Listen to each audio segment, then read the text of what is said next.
Damon Sinclair was a man of immense power. His name echoed in boardrooms. It whispered of untold wealth. He lived within tall, imposing towers. Glass and steel scraped the sky. These structures mirrored his cold soul. He had built his vast empire alone. His heart remained a guarded fortress. Very few people ever gained entry. He often stood at his penthouse window. The city lights twinkled far below. They looked like scattered, distant diamonds, yet there was no real warmth. Not in his sprawling success. Past hurts had carefully shaped him. They taught him to avoid connections. He saw emotion as a vulnerability, a flaw he could not afford. Love, to Damon, was a dangerous distraction. It pulled focus from true ambition. He had witnessed love destroy strong men. He had seen fortunes crumble for it. So he chose relentless control instead. His heart was securely locked away. He believed this was his strength. It was his shield against the world. A profound loneliness marked his existence. He wore the finest tailored suits. He drove the most expensive cars. Yet his grand rooms felt empty. Silence was his constant companion. He was a king in his domain.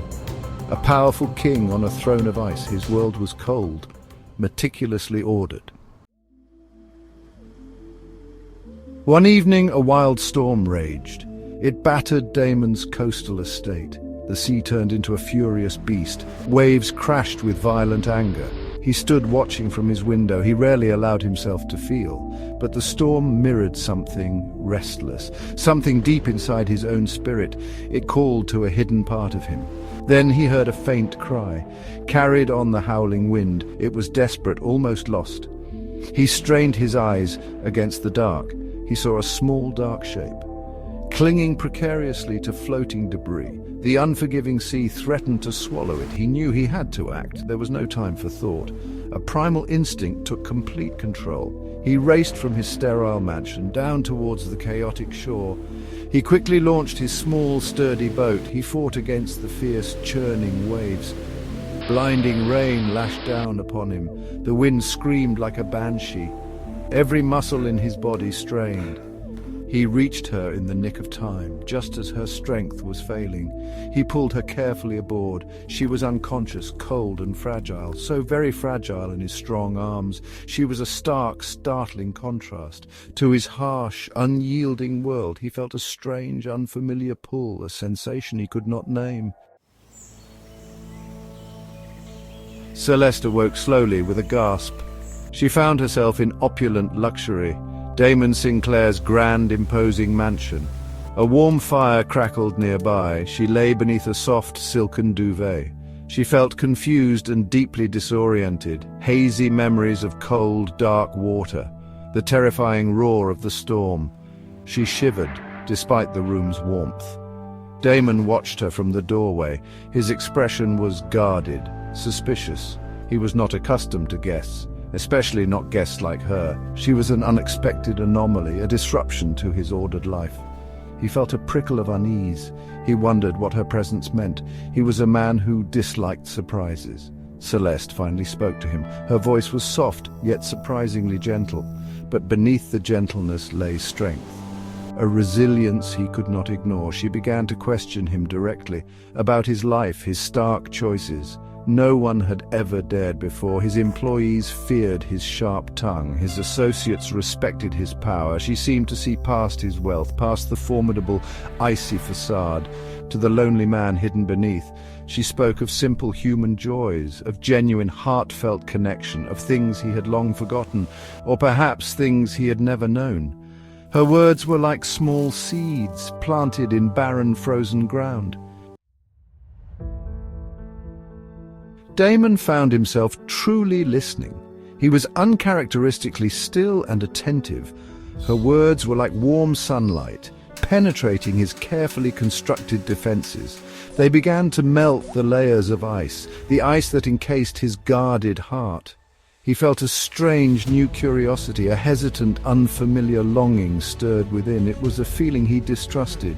He observed her quiet kindness daily, the genuine, easy way she smiled. Her innate, unassuming warmth. It was utterly foreign to him. His world was sharp edges, it was cold, hard transactions, yet her softness was captivating. He found himself wanting more of it. He wanted to be near her light. He started to change subtly, small, almost imperceptible things at first, a slightly softer tone in his voice, a brief moment of hesitation before his usual incisive harshness. He felt increasingly unsure of himself. This was a new, unsettling territory. His old certainties began to waver. He was on unfamiliar ground. His long-held values began to shift. Money suddenly seemed less important. The pursuit of power felt hollow. Celeste was showing him another way, a different path to living. A life imbued with genuine feeling, a life that might hold meaning beyond balance sheets and acquisitions. He felt a flicker of hope. Section 5, Whispers of the Heart. The passing days turned into weeks. Celeste remained at the mansion recovering. Her strength slowly returned to her. They talked for countless hours together. Laughter began to fill the empty halls. It was a rare, precious sound, a sound Damon had not realized how much he had truly missed. His house felt less like a museum. A palpable tension grew between them, an unspoken, undeniable attraction. It shimmered in the air they shared. There were stolen, lingering glances, accidental, brushing touches that sparked.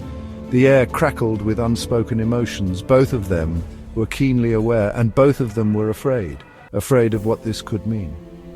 One evening they sat by the fireplace. Rain drummed softly against the glass. He shared a small, hesitant glimpse into his closely guarded, painful past.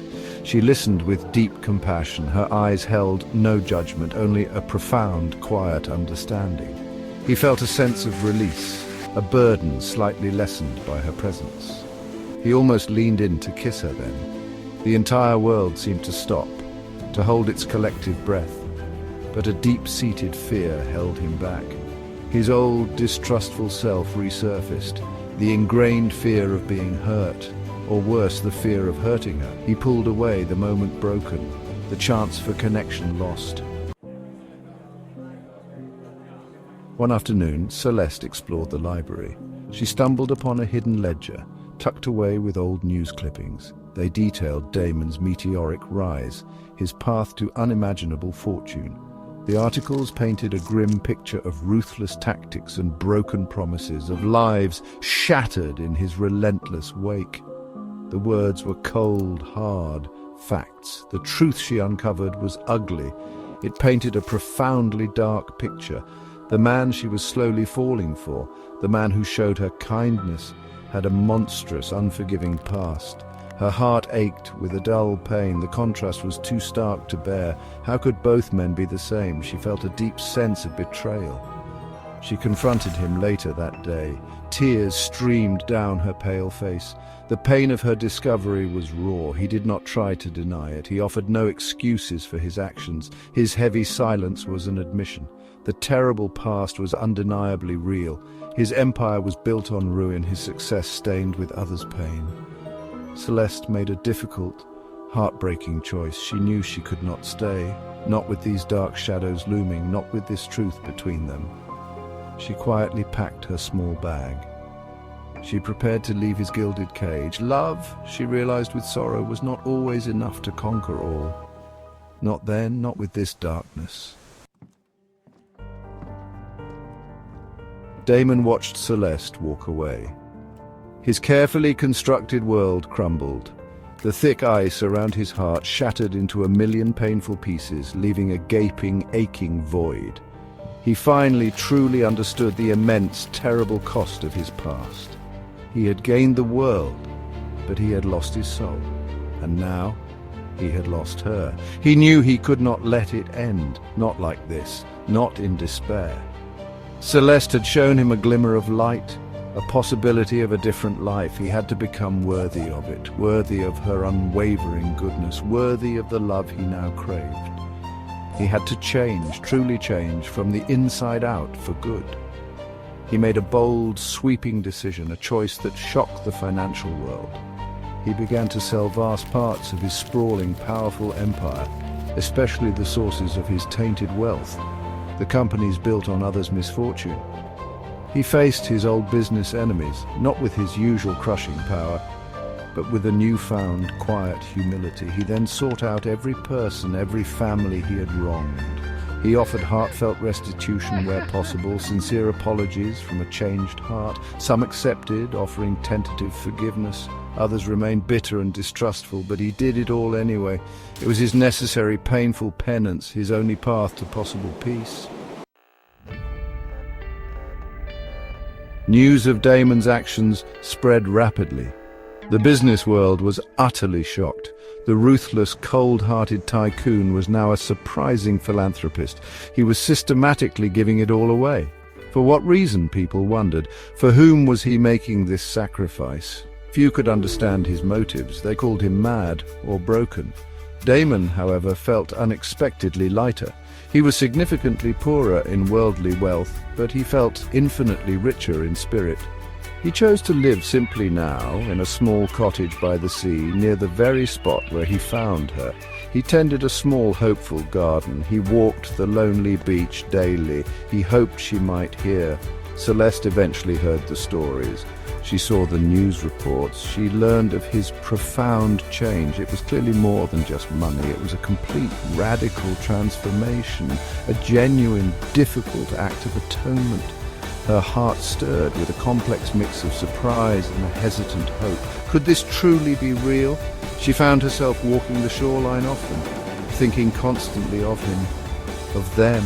The rhythmic waves whispered his name. The salty air carried his memory. Could she dare to trust this change?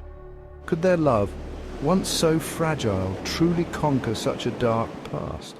The vast, knowing sea seemed to hold the answers. She just had to listen.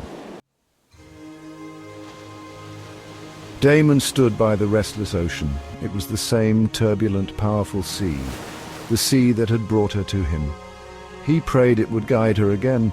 He was a profoundly different man now, changed by her presence, by her absence.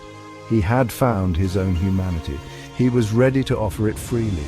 He yearned for a second chance. Then, through the soft ocean mist, he saw a familiar figure approaching. His heart leaped with sudden hope. It was Celeste walking towards him. Her eyes held a deep understanding and a fragile flicker of renewed hope. She had chosen to return to him. The unspoken question hung in the air between the sea and the shore. No words were truly needed then. Their searching gazes met and held. Years of accumulated silent pain, months of profound, difficult change, all had led them to this moment. The relentless tide had finally turned. Forgiveness and love were possible, even after so much darkness. Their journey was not yet over. They moved into a heartfelt embrace amidst the sound of crashing waves. The setting sun painted the sky in hues of orange, pink, and gold. Their hard-won love was a beacon, a testament to hope and redemption. True love found at long last in the undeniable, powerful tide of her heart, and now of his. Please subscribe, like, comment, and share this video.